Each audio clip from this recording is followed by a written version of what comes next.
I already had the cab door slightly open when I saw the guy standing near the tank, his cell phone raised towards my truck, and he didn't look like someone taking a picture out of curiosity. He adjusted the angle as if he were checking something specific on the side of my truck bed, and when he realized I had noticed, he didn't lower his arm. The pump was still running, the diesel was flowing, and the gas station attendant had disappeared inside the station as if it wasn't his problem. The guy took 2 steps back, continuing to film, and moved his lips as if he were talking to someone on the phone, but I didn't hear any sound coming from there. At the same moment, a dark sedan parked further away turned on its headlights without starting the engine, shining directly on my rear. That's when I understood that this had already been happening before I even realized it. I had pulled into that 24-hour gas station on the Pennsylvania border around 2 in the morning, coming from a regular route out of Ohio with palletized dry cargo for a smaller distribution center. It wasn't cargo too valuable to require an escort, but it also wasn't something simple to replace if there was a problem. The parking lot was rather empty for that hour, just 2 trucks further away, and that sedan parked near the side of the main building. The yard lights were bright white, but there were shadowy spots between the pumps where anyone could lean against the wall without attracting attention. As soon as I parked, I noticed the dark car shifted slightly, but at the time I thought it was a coincidence. Now it didn't seem like a coincidence at all. My plan was simple: fill up the tank, use the restroom, grab a coffee, and continue my journey down I-80 before dawn. I'd already been driving for hours, so each stop needed to be purposeful, no distractions. I left the engine running out of habit, because that type of gas station tends to have strange activity in the early morning, and I don't like turning everything off in an unfamiliar environment. The trailer's seal was intact. I checked it quickly out of habit, and the cargo door showed no signs of tampering. Even so, I noticed the guy with the cell phone circled my truck while I was still at the pump. He wasn't looking at me. He was looking at the truck. The gas station itself was nothing special. The convenience store was too brightly lit, the coffee was weak, and the shelves were full of expensive things for someone who lives on the road. The attendant only appeared to activate the pump and went back inside without exchanging a word, as if he wanted to avoid conversation. On the other side of the yard, one of the trucks I had seen when I arrived was simply no longer there, but I didn't hear an engine or see any lights coming from it. The sedan was still parked, headlights off again, but the reflection of the bodywork indicated someone sitting in the driver's seat. That started to bother me in a practical, not emotional way. I've been driving for 16 years. I've seen credit card scams. I've seen people trying to open the cabin door while the driver sleeps. I've seen attempts to distract while someone else handles the cargo. The pattern usually involves someone observing a routine, choosing a target who seems more distracted or tired. What wasn't common was the person making it so clear that they were observing. The raised cell phone, the overly still posture, the fact that they weren't pretending to be doing something else. It seemed like a reaction test, and at that moment I was giving exactly the reaction he wanted. When I finished refueling, I noticed he had changed position again, now near the back of my trailer, as if he were checking something near the seal. I didn't see him touch the door, but the distance wasn't great. The sedan, without warning, started its engine gently, the sound low, almost muffled. The gas station attendant went to pick up some trash near the entrance and avoided looking in our direction. I still had the pump receipt in my hand when I felt that the safe stopping interval had already passed the limit. I was still holding the fuel receipt when I decided not to go into the store for coffee. I put the paper in my shirt pocket and went straight back to the cabin, pretending nothing was out of the ordinary. Before going upstairs, I ran my hand over the trailer's seal as if just checking the number, but in reality, I was feeling if it had been forced. The plastic was firm, cold, with no apparent looseness. Even so, something about its position seemed slightly different from what I remembered a few minutes before. It wasn't broken, but it also didn't seem to be at exactly the same angle. I got into the cabin and left the door open for a few seconds, watching in the side mirror.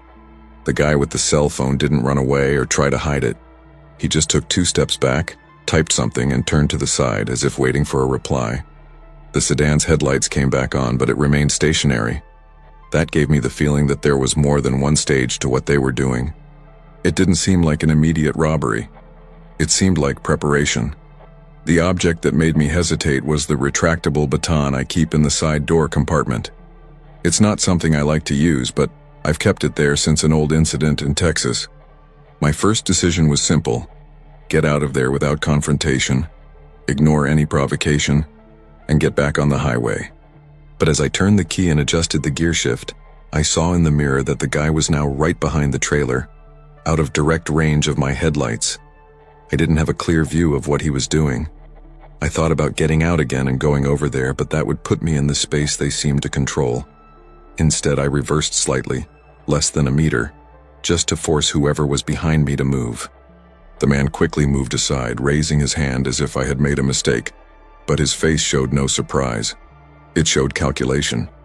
The sedan moved forward a few centimeters as well, maintaining a constant distance. That confirmed it wasn't a parking coincidence. The unexpected change came when the cabin radio crackled with a short interference, even though I hadn't changed the channel. It wasn't a clear voice, just noise and a popping sound, but the moment was too precise to ignore. I wasn't using the CB radio at that instant. I looked again at the seal in the rearview mirror and had the impression that the left door of the trailer was slightly misaligned at the base, something minimal, something only someone who lives on the road notices. That's when I understood that getting out of there might not be enough anymore. I kept the truck stationary for a few seconds longer than usual, assessing every movement around me in the mirror. The man behind the trailer didn't run or feign surprise when I slightly reversed. He simply walked to the side of the sedan and leaned against the door, looking at the back of my cargo box as if he were still checking something specific. The left door still had that minimal misalignment at the base, a detail too small to be a common structural flaw. Nothing was broken, nothing was visibly tampered with, and yet the feeling that someone had interfered remained strong. It didn't seem like improvisation. It seemed like a well-calculated test. As I moved toward the gas station exit, the sedan pulled out alongside me, maintaining exactly 2 parking spaces behind me. It didn't accelerate to pressure me, nor did it stay far enough away to seem like a coincidence. A few kilometers later, another dark car appeared ahead. Same low silhouette, same discrete taillight pattern. I didn't see it overtake at any point. It simply moved into the right lane. The car in front began to vary its speed slightly, creating an irregular rhythm, while the one behind maintained a fixed distance. It wasn't direct intimidation, it was controlled containment. What bothered me most was realizing they weren't trying to force me to stop immediately. If their intention was a quick robbery, they would have acted at the gas station or blocked the road right there. Instead, they kept constantly following me, as if waiting for a more isolated spot or a mistake on my part. I tried reducing my speed by 10 miles below the limit, and both cars adjusted to the same pattern, neither overtaking nor slowing down. The misalignment of the door came back to my mind with more weight than before, and it was then that I began to consider that perhaps the target wasn't just the cargo inside the trailer. The consequences began before I made any definitive decisions. The car in front slowed down more abruptly than usual, forcing my vehicle to lose momentum on a slight incline I knew well. The sedan behind closed in enough that I didn't have a comfortable margin for progressive braking. I was still assessing escape routes when I felt a different vibration coming from the trailer. Not an impact, but a short, dry internal displacement. The seal remained intact, but the behavior of the vehicle indicated that something had changed back there. It wasn't ordinary loose weight, it was recent interference. Without warning, the vehicle in front pulled onto the shoulder as if it had a mechanical problem, but remained parallel to my axis for a few seconds. The one behind moved forward slightly, closing the lateral space and forcing me to maintain a straight line. That's when I saw in the mirror a third headlight appearing further behind, low beam, approaching too quickly to be normal traffic. That transformed the situation of following into a gradual encirclement. I still hadn't decided to confront anyone, but the window of safe escape was narrowing with each passing meter. The real breakthrough happened when the car that had been on the shoulder returned to the lane, now in front of me and closer than before, slowing down again for no apparent reason. I had to brake more firmly, and the car responded with a slight lateral pull. The sedan behind maintained constant pressure, without honking, without gestures, just a solid presence. For the first time, I considered stopping and resolving the situation right there. but their position showed that this was exactly the expected reaction. It was at that moment that I understood that if I made the wrong move, I wouldn't get out of there driving. I forced a controlled downshift until I saw a lit area a few kilometers ahead, a side access road leading to an industrial yard that was closed at that hour. Before they could adjust the roadblock again, I pulled the steering wheel firmly to the right and entered without signaling, using the weight of the vehicle to my advantage. The car in front couldn't react in time, and the sedan behind braked too hard to maintain alignment. I stopped sideways near the metal gate, honked continuously, and left the engine at high revs, drawing the attention of any camera or guard that might be there. No one got out of the three vehicles. They reversed almost together and disappeared down the highway as if they had never been with me. I waited a few minutes before leaving the cabin. I checked the seal with direct light and noticed a recent mark at the base of the door, something thin, like an attempt to test the fit without breaking the seal. Nothing had been taken, but someone had tried to gauge time, reaction, and vulnerability. I called the state police and filed a simple report, without many details beyond the description of the cars. I continued my journey after that, but the rest of the trip felt like every reflection in the mirror was a real close-up. I managed to drive away. What remained was the certainty that I had been assessed before being attacked. After that, I didn't return to that gas station even though it was practically on a route for that delivery line. There was no damage to the cargo, no formal violation of the seal, and the police report was filed as an incident without further development. Even so, I began to notice a different pattern in my own stops, choosing busier locations, avoiding off-peak hours, and reducing time outside the cabin to the bare minimum. What struck me most wasn't the near blockage on the road, but the behavior at the gas station, the open and calculated way of observing. It seemed like the initial phase of something bigger, not an isolated mistake. I keep driving, I keep delivering on time, and the truck remains structurally unchanged. But every time I see someone stop too long with their cell phone pointed at my truck, I no longer think it's curiosity. I think it's a test. I think it's silent coordination. And I think about how long it would have taken me to notice if they had decided to act that first early morning. Since then, I refuel looking more in the rearview mirrors than at the pump. Before we move on to the next story, hit like. It might seem simple, but it signals to YouTube that this content is worth recommending to more people. If you're not subscribed yet, make sure you subscribe to keep up with the next stories. And leave a comment telling me where you're listening from and what time it is there right now. That kind of engagement really helps the channel grow.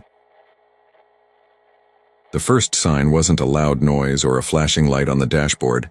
It was the pressure gauge reading dropping too slowly to be a coincidence. I was driving at a constant speed on the highway in Indiana when I noticed the airline pressure dropping in short intervals, stabilizing for a few seconds and then dropping a little more. There was no audible warning yet, but the brake pedal started responding with a slight delay, something minimal that only someone who drives every day notices. I downshifted to the right lane and tested light braking, feeling the system hold half a second later than expected. The problem is that slow air loss doesn't happen on its own in the middle of a clear stretch of road without apparent reason. I was coming from a regular shipment leaving Illinois bound for the interior of Ohio. Nothing serious.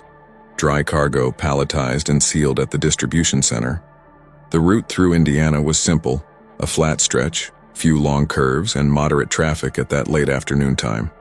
The weather was stable, no rain, no sudden temperature changes that would justify a change in the pneumatic system. I had done a complete visual inspection before leaving, checking hoses, connections, and visible lines. Nothing indicated wear or visible leaks in the yard. Even so, the pressure gauge continued to drop at a rate too constant to be a random fault. Air brake systems don't usually lose pressure so silently, at least not when they're intact. Normally there's an audible squeak, a sudden oscillation, or a clear warning on the dashboard.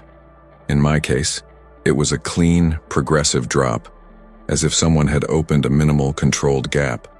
I tested light pumping to observe recovery, and the needle only rose partially before falling again. There was no truck tailgating or immediate emergency situation, but I already felt that my reaction time was decreasing.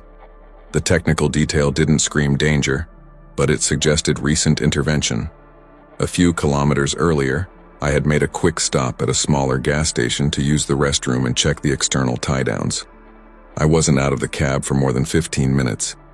The parking lot was relatively crowded, nothing that directly caught my attention. But I remember a white utility vehicle parked very close to the rear axle of my trailer. At the time, I thought it was just bad parking. Now, as I watched the pressure slowly drop, that memory returned with a different weight. The loss wasn't fast enough to be a spontaneous defect, but it also wasn't slow enough to wait until the next urban area. I reduced my speed further and turned on the hazard lights, calculating the distance to the next escape area or wide shoulder. The pedal response remained stable, but slightly delayed. The highway in that section had a slight, almost imperceptible incline, enough to require fine braking control. No red alerts yet, no alarms triggered, just technical data indicating that something was wrong. The problem is that, when the warning sound finally arrives, it's usually too late for calm decisions. What bothered me was the regularity of the drop, almost mathematical. There was no strange vibration, no smell of burning canvas, no obvious external sign. Just the needle going down as if someone were turning a valve millimeter by millimeter. I looked in the rearview mirror to check the alignment of the assembly and didn't see anything loose or irregular. Even so, the practical feeling was clear. It hadn't started on the road. My first decision was not to wait for the audible alert to confirm what I was already seeing on the dashboard. I gradually slowed down and began looking for a shoulder wide enough to stop safely. The traffic behind me was still far away, which gave me a controlled margin for maneuver. I tested a firmer, progressive braking system and felt the system respond with a greater delay than before. The pressure gauge needle dropped 2 more points while I maintained constant pressure on the pedal. The object that immediately caught my attention was the manual brake control valve on the trailer. I activated it slightly to test the independent reaction of the mechanical horse. The response was weak, but it came, indicating that there was still air circulating in the system. If it were a complete structural failure, the collapse would be abrupt and accompanied by a noticeable noise. It looked like a measured leak, too small to cause immediate panic. I thought about continuing to the next urban exit, but that meant driving more miles with unstable tire pressure. If the line were to suddenly collapse on an inclined section, I would have seconds to react. I chose to signal and enter a wider shoulder section, almost a technical area. As I slowed down, I noticed that the drop in pressure accelerated slightly. It was subtle, but enough to confirm that the loss was not static. When I came to a complete stop, I left the engine running and got out for a quick visual inspection. I didn't hear a loud squeaking sound, just a thin, hissing sound coming from the rear axle area of the trailer. I knelt down to locate the source and noticed something unusual about the secondary line connection. The hose appeared intact, but the fitting showed a slight looseness that wasn't there before. It wasn't natural wear and tear. It was an adjustment that was too recent to be a coincidence. The unexpected change came when I touched the connection and felt that it was only partially threaded. Someone had loosened it enough to create a controlled, but not complete leak. If I hadn't noticed it on the dashboard, the pressure would have dropped mid-descent. There were no signs of heavy tools, just carefully calculated manual turning. It then became clear that what had happened on the highway was no accident. While I was still kneeling beside the axle, a truck passed by, far too slowly for someone on a clear highway. It wasn't a routine inspection by a fellow driver. It was a deliberate slowdown to observe. The driver didn't honk or signal, just maintained a low speed for a few seconds before continuing on. I turned my attention to the line connection and noticed something that didn't match the natural vibration of driving. The thread wasn't just loose. It was positioned at the exact point where leakage is constant but not immediate. This requires intention, not carelessness. I manually tightened the connection and climbed into the cabin to monitor pressure recovery. The needle began to rise steadily, confirming that the system itself was not damaged. The problem was that while the pressure was returning to normal, the audible warning sounded briefly and then stopped on its own, as if it had been triggered by a previous sudden drop. This indicated that the loss was already more advanced than I had calculated. If I had continued a few more miles downhill, the near accident would no longer have been a possibility. Before pulling over to the side of the road, I did a more thorough visual inspection and noticed light shoe marks on the inside of the trailer's fender. It wasn't ordinary road grime. It was a recent impression, with a still-defined pattern. I immediately remembered the white utility vehicle parked very close by at the previous gas station. The contradiction was clear. Nobody messes with airlines out of curiosity. And nobody does it without expecting the driver to only notice when it's too late. I was still inside the cabin monitoring the pressure stabilization when I saw in the rearview mirror a white utility vehicle slowing down on the shoulder a few meters behind. It wasn't a police car. It had no markings, and it didn't seem to have a real malfunction. It maintained a safe distance, as if waiting for confirmation that I would return to the road. The pressure on the dashboard was almost normal, but I knew that confidence in the system wouldn't return so quickly. If it had just been vibration, no vehicle would have returned to the same point of stop. The consequences began before I even decided to leave. While I waited for the road to fully stabilize, a heavy truck pulled into the next lane and braked abruptly due to traffic ahead. Instinctively, I imagined what would have happened if my lane had given way at that moment while I was moving. The calculation was quick and straightforward. The braking distance would have doubled. The near-accident scene formed in my head before it became reality. It wasn't technical exaggeration. It was a concrete projection based on the numbers I had just seen on the dashboard. When I finally got back on the road, the white SUV pulled in right behind me, maintaining a minimal acceptable distance. There was no attempt to overtake, no gesture or honking, just a constant presence for a few kilometers until the next city exit. There it simply pulled in and disappeared without hesitation, as if its objective had already been accomplished. It was at this point that it became clear that the sabotage wasn't seeking direct confrontation, but rather an inevitable mistake at high speed. I drove to the next urban area and went straight into a larger inspection yard with bright lighting and visible cameras. I didn't want to risk continuing the journey as if nothing had happened, even with the pressure stabilized. I asked a mechanic on duty to check the entire pneumatic line of the trailer and the tractor unit. Without initially mentioning what I suspected, he found the main connection firm, but confirmed that the secondary connection had been manually rotated beyond its normal vibration point. That wasn't wear and tear, it was recent human intervention. I filed a police report right there, describing the previous gas station, the white utility vehicle, and the shoe print on the fender. There was no direct evidence beyond the adjustment to the line, but the pattern was too clear to ignore. The report was classified as suspected sabotage with no identified perpetrator. No camera at the smaller gas station recorded a sufficient angle to show anyone tampering with the system. Operationally, I lost a few hours and had to justify a delay in delivery, but the cargo arrived intact. The real impact wasn't financial or mechanical, it was internal operational. I started checking connections twice before leaving any stop, even the quickest ones. I began avoiding parking with the rear axle exposed to lateral traffic. My confidence in the predictability of the pneumatic system ceased to be automatic. Technically, I corrected the fault right there. Psychologically, it continued to plague me for the following miles. After that day, I stopped treating inspections as routine mechanical tasks and started treating them as interference checks.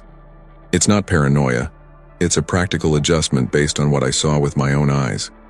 The airline doesn't loosen at that exact point due to common road vibration, and nobody accidentally drives on that area of the rear axle. The memory of the white SUV pulling over to the side of the road wouldn't leave my head anytime soon. I continued driving the same route in the following weeks, but I changed small habits that previously seemed excessive. I avoid stopping with my side exposed to nearby vehicles, even at busy gas stations. I check connections after any stop outside a controlled area, even if I've only been out of the cabin for a few minutes. It may seem excessive to those who don't make a living from it, but near misses don't give you two warnings. The police report didn't result in a formal investigation or subsequent contact. Officially, it remained an isolated incident with no identified perpetrator. Technically, I solved the problem in a few minutes on the side of the road. But since then, every time I see the pressure gauge needle fluctuate half a point off range, I don't first think about wear and tear. I think about someone who prefers the error to happen on its own. I'd seen that car before, and it only made sense hours later.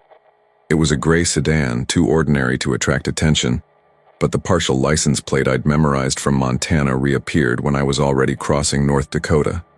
The problem is, I didn't see it overtake me at any point between states. It simply reappeared behind me, maintaining a safe distance as if it had entered the highway exactly where I was. And when I realized this wasn't an isolated coincidence, I was already in the third state. I was driving through Montana on a long rural stretch of two-lane road, with almost no traffic at that late afternoon hour. The load was simple, agricultural supplies, nothing that would justify an escort or special interest. The weather was clear, the sky was open, visibility was wide for miles, which made it easy to spot vehicles constantly in the rearview mirror. It was there that I saw the gray sedan for the first time, maintaining a steady distance for several kilometers. It wasn't accelerating to overtake, it wasn't slowing down to get out of the field of vision, it just stayed within the same comfortable range. When I stopped at a small gas station to refuel and use the restroom, the car didn't pull into the parking lot. It drove straight past on the highway, at least that's what I saw in the reflection of the pump. I was out of the cab for about 20 minutes, checked the seal and tire pressure, basic routine. I got back on the road, and a few miles later the same sedan reappeared behind me. Same color, same silhouette, same measured distance. The license plate wasn't fully visible, but the last three characters matched what I had seen before. This started to go beyond simple coincidence. Hours later, already crossing into North Dakota, I no longer actively remembered the car. The road had changed its pattern, even straighter, with fewer rest stops and almost no traffic.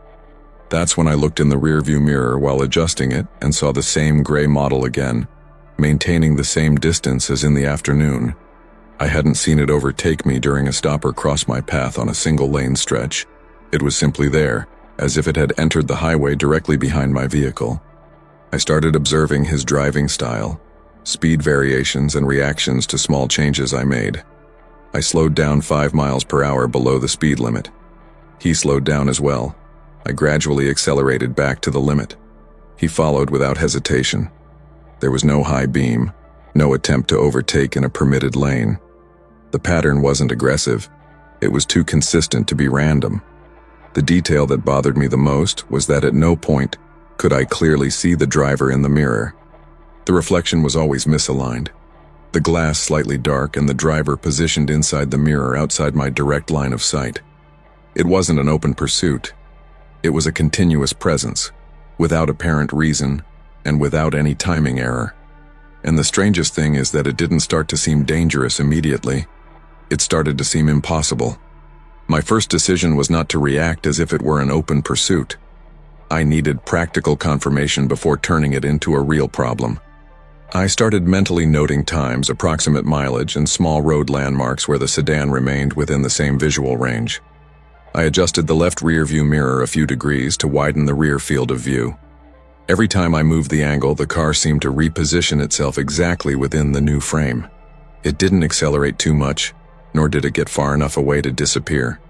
I reduced my speed by 5 miles below the speed limit for a continuous stretch of almost 3 minutes. The sedan reduced its speed by the same amount, maintaining a constant distance. I accelerated back gradually to the legal limit. It followed without any abrupt changes. No high beams, no attempts to overtake at permitted points. It didn't seem like the impatience of an ordinary driver stuck behind a slow truck. It seemed like someone only interested in maintaining a fixed relative position. I decided to make a sudden stop on a rural side road leading to an open farm area. I didn't signal well in advance, I just slowed down and turned straight ahead to force a reaction. In my rearview mirror, I saw the sedan continue straight down the highway without braking, without hesitation. I waited, stopped for a full 2 minutes, engine running, observing the horizon. I returned to the road certain that I had ended any coincidence. A few miles later, the same car reappeared behind me, as if it had made a perfect U-turn calculation. The object that began to guide me was the secondary GPS on the dashboard. There was a little-used state bypass that crossed back into another state via a more isolated secondary stretch. I entered it without warning, using the long curve as visual cover. For a few kilometers I didn't see anyone behind me, and for a moment I thought I had solved the pattern. Then, after a series of gentle curves, the gray sedan reappeared in the rearview mirror, maintaining the exact same interval it had been keeping since Montana. It was there that I abandoned the simple hypothesis of coincidence. There was no visible overtaking during the stop, no registered intersection in my field of vision. He simply disappeared and reappeared at strategic points, as if he knew my route before I confirmed each decision. There was still no direct threat, no aggressive gesture, no attempt to block, just a presence too constant to be casual, and that began to weigh on me silently in the cabin. After he reappeared on the state bypass, I stopped testing speed and started testing predictability. I maintained a constant pace for almost 20 miles without any variation, as if I were completely ignoring his presence. The sedan remained at the same relative point, neither closer nor further away. On a long, straight stretch where any ordinary driver would take the opportunity to overtake a heavy truck, he simply didn't move. The road was clear, visibility was perfect, no legal restrictions on overtaking. Even so, he preferred to stay behind. A few kilometers later, I crossed into the third state of the route, entering an even more isolated rural area. I hadn't stopped long enough for another vehicle to reappear so precisely. The contradiction was clear. There wasn't enough time for someone to disappear from my sight and reappear synchronized with each detour. I didn't see a change of license plates. I didn't see a second identical vehicle, but I also didn't see a logical continuity between the points. It appeared in positions that would require prior calculation of my route before I even decided. That's when I noticed another unsettling detail. Whenever I changed lanes to avoid a road irregularity or adjust my alignment, he would change almost instantly, but never abruptly. It didn't seem like belated imitation. It seemed like slight anticipation. There was no direct contact, no visible gesture from the driver, just constant synchronization. And the more I tried to explain it rationally, the less rational the pattern of presence seemed. I was already driving with my attention more divided between the road and the rearview mirror when I decided to stop for gas in the third state. It wasn't a relaxed pause. It was a calculated move. As I slowed down to enter the illuminated parking lot, I looked for the sedan in the mirror, expecting to see it turn behind me. It wasn't on the road at that moment. I pulled into the pump and, even before turning off the engine, I saw the same car parked near the side of the building, as if it had been there for some time. I hadn't seen any overtaking in the last few kilometers. I filled up the tank without taking my eyes off the reflections in the shop window. The car remained motionless, but it didn't seem empty. The silhouette in the front seat didn't move enough to be a casual distraction. When I finished, I took a slow drive around the lot before leaving, pretending to check the trailer. I passed close enough to confirm the last 3 characters of the license plate. They were the same ones I had memorized back in Montana. I left the gas station and didn't return to the main highway. I turned onto a parallel secondary road for a few kilometers, completely changing the flow of the planned route. During a longer straight stretch, the rearview mirror showed only empty asphalt. Then, after a long curve surrounded by tall vegetation, the sedan reappeared behind me, maintaining the exact same interval it had been keeping since the first encounter. It became clear then that it wasn't just a constant presence. It was anticipation. After he reappeared on the back road, I stopped testing my reaction time and started testing my routine. I maintained a steady speed for almost half an hour without any sudden changes, as if accepting his presence behind me. The sedan kept the same distance, neither closer nor further away, always out of immediate reach but always visible. There was no attempt to overtake, even on wide, completely open stretches. It didn't seem like an impatient driver. It seemed like someone only interested in keeping up without directly interfering. When I reached a small town near the next border, I entered a well-lit area with cameras visible on every corner. I made 2 extra turns within the urban perimeter before returning to the main route. For a few minutes the car didn't appear, but upon rejoining the open highway, after a flat stretch of almost 3 miles, it reappeared behind me, occupying the same relative point in the rearview mirror. There was no aggressive acceleration, no high beams, just a perfect continuation of the pattern. I didn't confront, I didn't stop to wait, and I didn't try to block any path. I decided to follow the planned route to the final destination without offering any additional isolated scenario. Upon arriving at the distribution center, I entered directly into the enclosed and illuminated yard before turning off the engine. The sedan didn't enter. It drove straight through the main road and disappeared into the darkness of the next road. Operationally, nothing was violated. But since that day, I monitor the rearview mirror not only for traffic. I monitor it for impossible repetition. After that route, I stopped believing that an open road means automatic anonymity. There was no approach, no attempt to block, no direct threat that could be formally recorded. Officially, nothing happened. Still, 3 different states, 3 reappearances at the exact point in the rearview mirror, and no visible overtaking don't add up to simple coincidence. There may be a technical explanation for each isolated stretch. What doesn't add up is the sum of them. I continued driving in the following weeks, but I started varying my schedule and stopping points without a fixed pattern. I don't announce my route on the radio, and I avoid repeating predictable sequences between states whenever possible. Whenever I take a secondary detour, I observe not only who is behind me, but who reappears after the curve. What matters most is not their direct presence, but the feeling that someone already knows your next decision before you confirm it. This changes the way you drive even when nothing is happening. I never saw the sedan again after that delivery. No incident, no report, no follow-up calls. Maybe it was too much of a coincidence to seem natural. Maybe not. What remained was the certainty that absence of confrontation doesn't mean absence of intention. And since then, when a car stays too long in the same spot in my mirror, I don't think about ordinary traffic. I think about a pattern. If you're still here, you're exactly who this channel is for. Hit like, subscribe, and drop a comment with your location and the time where you are right now. That engagement helps YouTube push these stories to more night drivers out there. Thanks for listening. Stay alert out there.